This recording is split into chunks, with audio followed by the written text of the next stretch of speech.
আজি ভিডিঅ'টো আতৈনীহঁতৰ ঘৰৰ পৰা ষ্টাৰ্ট কৰোঁ। যিহেতু বিহু বতৰ সেয়েহে আমিও গ'লোঁ আতৈনী ঘৰলৈ। এয়া ধুন মানুহে গৈয়ে দাদাকৰ ভাগৰ এই পূজাত অনা শিংকেইটা পিন্ধি লৈছে। আৰু আমি চাহ তাহ এয়া খাই মেলি মাক সেৱা কৰোঁ বুলি ল'লোঁ। আৰু এয়া মায়ে আশীৰ্বাদ দিছে মাক এৰিবলৈ।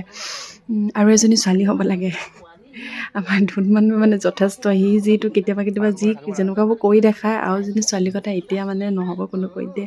এইফালে আহি গ'লোঁ মই আতৈনীয়ে কিনো বনাইছে বুলি চাওঁ বুলি। ইয়াত দেখিছে নহয় গাহৰি ফ্ৰাই বনাইছে, তাৰপিছত ইয়াত বনাইছে আলু আৰু গাহৰি আৰু ব্ৰইলাৰ বনাইছে। বনাই মেলি হৈ গ'ল, মানে আমি যোৱালৈকে সেইখিনি বনাই হৈ গ'ল এইখিনি। তাৰপিছত বনাইছে এইবিলাক দেখিছে নহয় চাটনি তাটনি কিবা কিবি।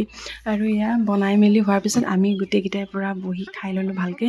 আৰু খাই উঠি দেখিছোঁ এয়া ধুন মানুহেঁতি মানে ই কি কৰোঁ কি নকৰোঁ কৰি আছে। ইয়াক ভাত পানী খোৱালোঁ বাৰু।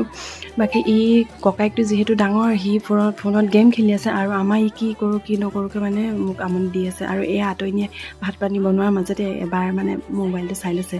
এয়া হৈছে আতৈ। বাকী এয়া মা বহি আছে, দুইজনী মা। আৰু এয়া মৰমী আছিলে, তাৰপিছত আমাৰ ধন বহি আছে। আৰু সেয়া খুৰী দেখিছেনে আহিছে একদম হেৰি এটা লৈ, বটল এটা লৈ, যিহেতু বিহু বতৰ। আৰু এইটো ঘৰলৈ নিবলৈ বুলি আনি দিছে। আজিলৈ আহিছোঁ বাই।